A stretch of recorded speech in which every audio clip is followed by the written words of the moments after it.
Hi hello ನಮಸ್ಕಾರ welcome to our Ashu kitchen channel. ನಾನು ನಿಮ್ಮ ಅಶು ವೆಂಕಟೇಶ್. ಇವತ್ತು ನಾನು ನಿಮ್ಮ ಜೊತೆ ಶೇರ್ ಮಾಡ್ತಿರೋ ರೆಸಿಪಿ ಒಂದು ಸ್ಪೈಸಿ ಆದಂತಹ ಪೆಪ್ಪರ್ ಚಿಕನ್ ರೆಸಿಪಿ.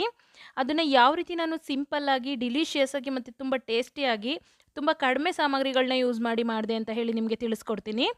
ಬನ್ನಿ ಹಾಗಾದರೆ ನೋಡೋಣ ಯಾವ ರೀತಿ ನಾನು ಪೆಪ್ಪರ್ ಚಿಕನ್ನ ಸಿಂಪಲ್ಲಾಗಿ ಮಾಡಿದೆ ಅಂತ ಹೇಳಿ.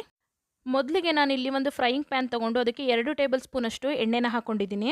ಅದಕ್ಕೆ ಸುಮಾರು 2 ಈರುಳ್ಳಿನ ನಾನು ಚಿಕ್ಕದಾಗಿ ಕಟ್ ಮಾಡಿ ಹಾಕ್ಕೊಂಡಿದ್ದೀನಿ. ಅದನ್ನು ಸುಮಾರು ಒಂದು 2 ನಿಮಿಷ ನಾನು ಗೋಲ್ಡನ್ ಬ್ರೌನ್ ಬರೋ ತನಕ ಫ್ರೈ ಮಾಡ್ಕೊತೀನಿ.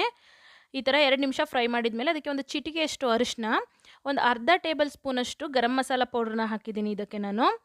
ಇದನ್ನು ನಾನು ಒಂದು ಸರಿ ಎಲ್ಲದನ್ನು ನೀಟಾಗಿ ಮಿಕ್ಸ್ ಮಾಡಿದ್ಮೇಲೆ 1 ಟೇಬಲ್ ಸ್ಪೂನಷ್ಟು ನಾನು ಅಚ್ಚ ಖಾರದ ಪುಡಿ, 1 ಟೇಬಲ್ ಸ್ಪೂನಷ್ಟು ಧನಿಯಾ ಪುಡಿನ ಹಾಕಿ ಇನ್ನೊಂದು ಸರಿ ನೀಟಾಗಿ ಇದನ್ನು ಮಿಕ್ಸ್ ಮಾಡ್ಕೊತಾ ಇದ್ದೀನಿ. ನಾನಿಲ್ಲಿ 2 ಸರಿ ನೀಟಾಗಿ ತೊಳೆದು ಇಟ್ಕೊಂಡಿರೋಂತಹ 300 ಗ್ರಾಮ್ನಷ್ಟು ಚಿಕನ್ನ ತೊಗೊಂಡಿದ್ದೀನಿ. ಅದನ್ನು ಕೂಡ ಇವಾಗ ನಾನು ಇದರಲ್ಲಿ ಸೇರಿಸ್ತಾ ಇದ್ದೀನಿ.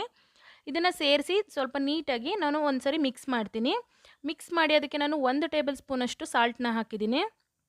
ರುಚಿಗೆ ಎಷ್ಟು ಬೇಕಾಗುತ್ತೆ ಅಷ್ಟು ಉಪ್ಪನ್ನ ನಾವು ಸೇರಿಸ್ಕೋಬೋದು. ನಾನಿಲ್ಲಿ 1 ಟೇಬಲ್ ಸ್ಪೂನ್ ಹಾಕಿದ್ದೀನಿ. ಇದಕ್ಕೆ ನಾನಿವಾಗ ಫ್ರೆಶ್ಶಾಗಿ ಮಾಡಿಟ್ಕೊಂಡಂತಹ ಜಿಂಜರ್ ಗಾರ್ಲಿಕ್ ಪೇಸ್ಟ್ ಅಂದರೆ ಬೆಳ್ಳುಳ್ಳಿ ಶುಂಠಿ ಪೇಸ್ಟ್ನು ಕೂಡ 1 ಟೇಬಲ್ ಸ್ಪೂನ್ ಹಾಕಿದ್ದೀನಿ ಇಲ್ಲಿ. ಅದನ್ನು ಕೂಡ ನೀಟಾಗಿ ಚಿಕನ್ಗೆ ಎಲ್ಲದಕ್ಕೂ ಕೂಡ ಮಿಕ್ಸ್ ಮಾಡಿದ್ದೀನಿ. ಇವಾಗ ನಮಗೆ ಮೇಯ್ನ್ ಇಂಗ್ರೀಡಿಯೆಂಟ್ ಬಂದು ಪೆಪ್ಪರ್ ಪೌಡರ್, ಕಾಳು ಮೆಣಸನ್ನು ನಾನು ಮನೇಲೇ ಪೌಡ್ರ್ ಮಾಡಿರೋದು. ಅದನ್ನು ಕೂಡ ಇಲ್ಲಿ ನಾನು 1 ಟೇಬಲ್ ಸ್ಪೂನಷ್ಟು ಹಾಕಿದ್ದೀನಿ. ಇವಾಗ ನಮಗೆ ಚಿಕನ್ ನೀಟಾಗಿ ಬೇಯಬೇಕು. ಅದಕ್ಕೋಸ್ಕರ ಇಲ್ಲಿ ನಾನು ಒಂದು ಚಿಕ್ಕ ಗ್ಲಾಸಲ್ಲಿ 1 ಲೋಟದಷ್ಟು ನೀರು ಹಾಕಿ ಇದು ಒಂದು ಕುದಿ ಬಂದ ಮೇಲೆ ನಾನು ಇದಕ್ಕೆ ಮುಚ್ಚಳನ ಮುಚ್ಚಿ ಸುಮಾರು 10 ನಿಮಿಷಗಳ ಕಾಲ ನಾನು ಮೀಡಿಯಮ್ ಫ್ಲೇಮಲ್ಲೇ ಚೆನ್ನಾಗಿ ಚಿಕನ್ನ ಬೇಯಿಸ್ಕೊತೀನಿ. ಆ ಎಲ್ಲ ಫ್ಲೇವರು ಕೂಡ ಚಿಕನ್ಗೆ ಹಿಡಿಯೋ ಥರ. ಅದಾದಮೇಲೆ 10 ನಿಮಿಷ ಇವಾಗ ನಾನು ಬೇಯಿಸಿದ್ಮೇಲೆ ಇನ್ನೊಂದು ಸರಿ ನೀಟಾಗಿ ನಾವು ಎಲ್ಲದನ್ನು ಕೂಡ ತಿರುಕೋಬೇಕಾಗತ್ತೆ. ಅದು ತಿರುವಿದ ಮೇಲೆ ನಾನಿವಾಗ ಮತ್ತೆ ಇದಕ್ಕೆ 2 ಟೇಬಲ್ ಸ್ಪೂನಷ್ಟು ನಾನು ಕಾಳು ಮೆಣಸಿನ ಪೌಡ್ರನ್ನ ಹಾಕ್ತಿದ್ದೀನಿ. ಇದು ಇನ್ನೂ ಸ್ವಲ್ಪ ಫುಲ್ ಡ್ರೈ ಆಗಬೇಕು ಚಿಕನು. ಅದಕ್ಕೋಸ್ಕರ ನಾನಿಲ್ಲಿ ಮತ್ತೆ 2 ಟೇಬಲ್ ಸ್ಪೂನಷ್ಟು ನಾನಿಲ್ಲಿ ಪೆಪ್ಪರ್ ಪೌಡ್ರನ್ನ ಆ್ಯಡ್ ಮಾಡ್ತಿದ್ದೀನಿ. ಈ ಪೆಪ್ಪರ್ ಪೌಡ್ರನ್ನ ಆ್ಯಡ್ ಮಾಡಿ ಮತ್ತೆ ನಾನು ಇದನ್ನು ಸುಮಾರು ಒಂದು 5 ನಿಮಿಷಗಳ ಕಾಲ ಮುಚ್ಚಳನ ಮುಚ್ಚಿ ಮತ್ತೆ ಬೇಯಿಸ್ತೀನಿ. ಇವಾಗ ಸ್ಪೈಸಿ ಆದಂತಹ ಪೆಪ್ಪರ್ ಚಿಕನ್ ನಮಗೆ ಇಲ್ಲಿ ರೆಡಿಯಾಗಿದೆ. ಯಾರ್ಯಾರು ನಮ್ಮ ಚಾನಲ್ನ ನೋಡ್ತಿದ್ದು ಇನ್ನೂ ಸಬ್ಸ್ಕ್ರೈಬ್ ಮಾಡಿಲ್ಲ ದಯವಿಟ್ಟು ಸಬ್ಸ್ಕ್ರೈಬ್ ಮಾಡಿ.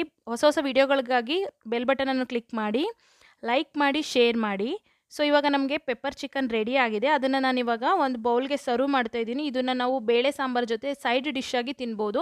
ತುಂಬ ಟೇಸ್ಟಿಯಾಗಿರುತ್ತೆ, ತುಂಬ ಸ್ಪೈಸಿ ಆಗಿರುತ್ತೆ ಮತ್ತು ತುಂಬ ಬೇಗ ಈಸಿಯಾಗಿ ಕೂಡ ನಾವು ಇದನ್ನು ಮಾಡ್ಕೊಬೋದು. ಯಾರಾದರೂ ಗೆಸ್ಟ್ ಬಂದಾಗ ನೀವು ಕೂಡ ಒಂದು ಸರಿ ಟ್ರೈ ಮಾಡಿ ಕಮೆಂಟ್ ಮಾಡಿ ತಿಳಿಸಿ ನಿಮಗೆ ಯಾವ ರೀತಿ ಬಂತು ಅಂತ ಹೇಳಿ. Thanks for watching.